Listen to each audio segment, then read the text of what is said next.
pelajaran. Silakan ketua kelas pimpin berdoa. Sesuai kepercayaan dan agama masing-masing, berdoa mulai. Berdoa selesai. Ibu absen terlebih dahulu. Andin, Hadir. Rere, Hadir. Alin, Hadir. Ana, Hadir. Hana, Hadir. Lina, Hadir. Dinda. Hadir. Ada yang tidak hadir? Hadir semua, Bu. Sebelum melanjutkan materi berikutnya, masih ingat materi yang kemarin tentang apa? Masih. Coba disebutkan yang masih ingat. Tentang kedudukan Al-Quran. Kedudukan Al-Quran itu sebagai apa? Sebagai sumber pertama dan utama dalam ilmu hukum Islam. Ya, jadi materi yang lalu tentang kedudukan Al-Quran yaitu sebagai sumber pertama dan utama dalam ilmu hukum Islam. Sekarang kita lanjutkan materi berikutnya tentang memahami pengertian Al-Quran dan bukti keautentikannya.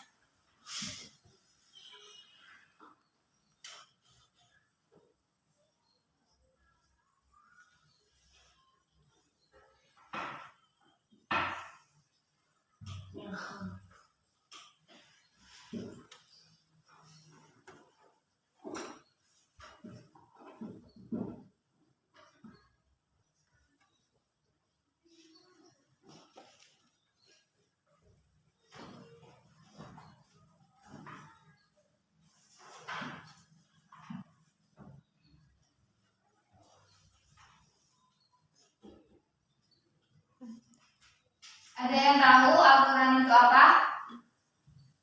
Kitab suci Allah.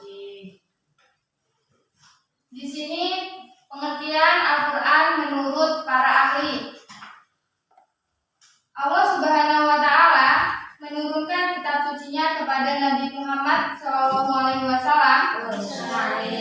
dengan nama Al-Quran. Kata Quran dari segi istiqomahnya terdapat beberapa pandangan dari para ulama. Jadi ada beberapa pendapat para ahli ya. Yang pertama, pendapat dari ahliyan, Quran adalah bentuk masdar dari kata kerja qiraah, berarti bacaan. Kata ini selanjutnya berarti kitab suci yang diturunkan oleh Allah Subhanahu wa Ta'ala kepada Nabi Muhammad. Pendapat ini berdasarkan firman Allah Subhanahu wa Ta'ala. Pendapat yang kedua, menurut Al-Zujad, Quran adalah kata sifat dari Al-Qur'u yang bermakna al-jam'u atau kumpulan. Selanjutnya kata ini digunakan sebagai salah satu nama bagi kitab suci yang diturunkan kepada Nabi Muhammad. Karena Al-Quran terdiri dari sekumpulan surah dan ayat, memuat kisah-kisah, perintah dan larangan, dan mengumpulkan inti sari dari kitab-kitab yang diturunkan sebelumnya. Pendapat yang ketiga, menurut Imam Syafi'i, kata Al-Quran adalah isim alam, bukan kata bentukan, dan sejak awal digunakan sebagaimana bagi kitab suci umat Islam. Dan yang keempat, menurut Al-Qurtubi, kitab suci agama ini harus disebut Quran tanpa hamzah karena diangkat dari kata qoro'in yang berarti partner.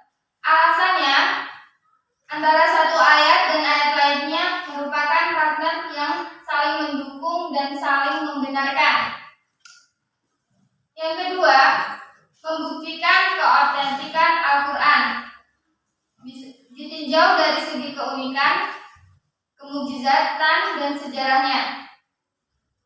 Ditinjau dari keunikan, Abdul Razak Naufal dalam bukunya Al-Ijaz, Al-Amdad, Al-Quran, Al-Karim, yaitu kemukjizatan dari segi bilangan dalam Al-Quran,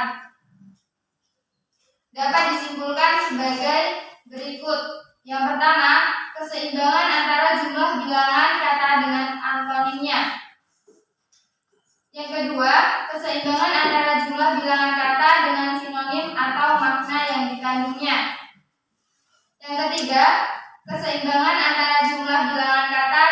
jumlah kata yang menunjuk pada akibatnya. Yang keempat, keseimbangan antara jumlah bilangan kata dengan kata penyebabnya.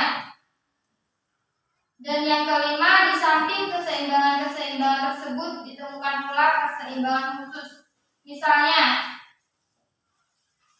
Al-Quran menjelaskan bahwa langit ada 7, dan penjelasan ini diulanginya sebanyak 7 kali pula, yaitu pada surah-surah Al-Baqarah ayat 29, Al-Isra ayat 44, Al-Mu'minun ayat 86,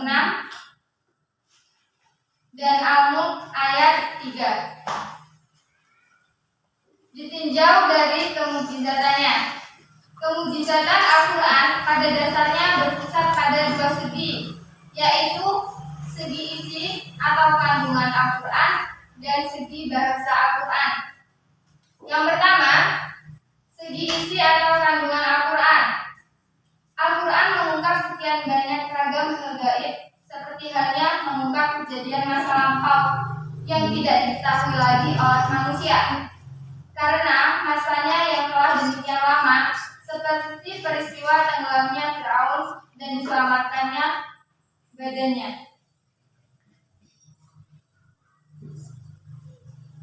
Dilihat dari segi bahasa Al-Quran. Dari segi bahasa Al-Quran merupakan bahasa bangsa Arab Quraisy yang mengandung sastra Arab yang sangat tinggi mutunya.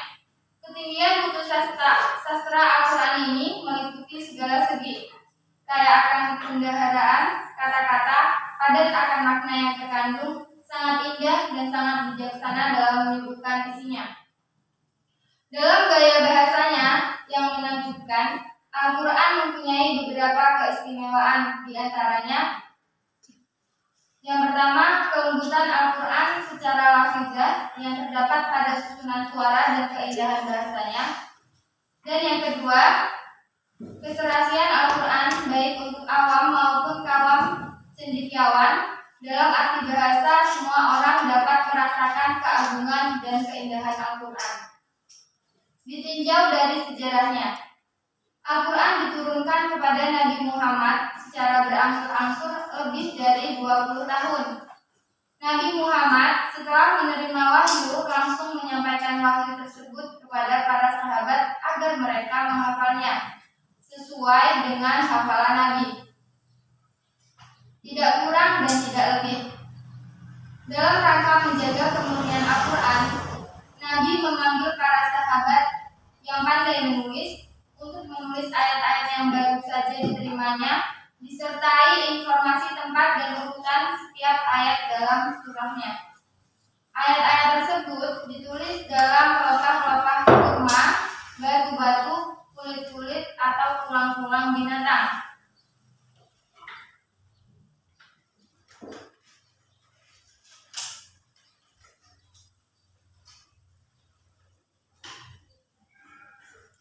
Di sini coba diskusikan tentang yang sudah Ibu jelaskan mengenai pengertian Al-Quran dan bukti keautentikannya. Dibagi menjadi 3 kelompok.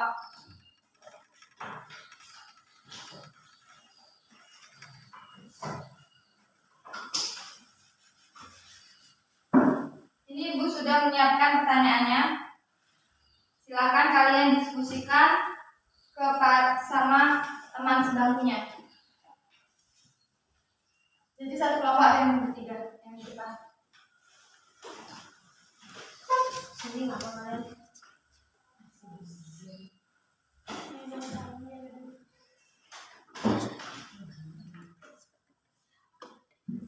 Ibu kasih waktu 5 menit untuk mendiskusikannya.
yang sudah selesai diskusinya. Jadi kelompok pertama, kalau sudah, kalau belum dari kelompok yang sudah tidak apa.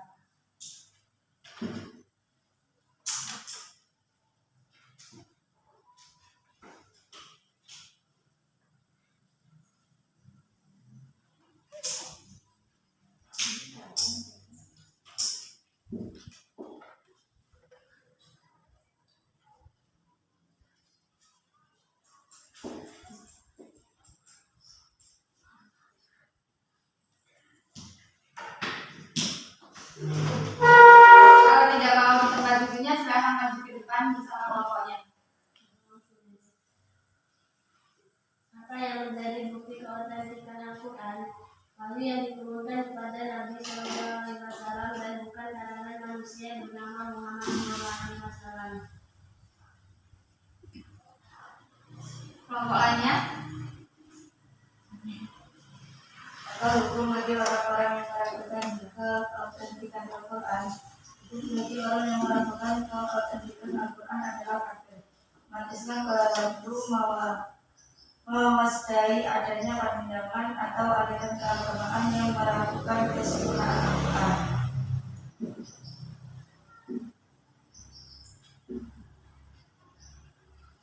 kelompok yang terakhir, Maksudnya yang menjadi aspek-aspek pemujizatan Al-Quran meliputi aspek pembahasan, aspek dari kategori, aspek hukum syariat dan aspek ilmu pengetahuan.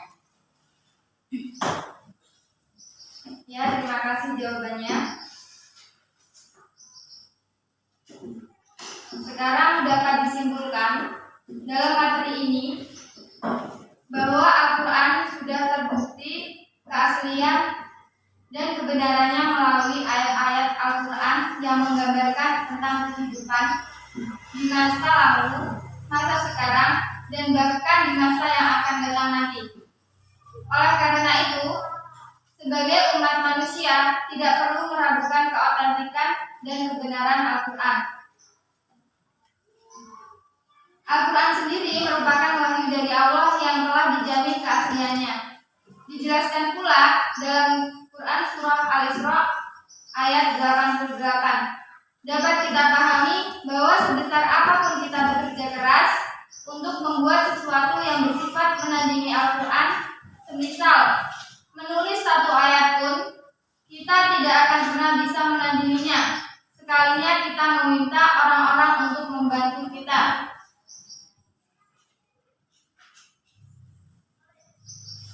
Sudah paham semua? Sudah. Tidak ada yang ingin bertanya? Tidak. Kalau tidak ada, cukup sekian pembelajaran pada hari ini. Kita lanjutkan pertemuan minggu yang akan datang. Ibu akhiri, wabillahi taufiq wal hidayah. Wassalamualaikum warahmatullahi wabarakatuh. Waalaikumsalam warahmatullahi wabarakatuh.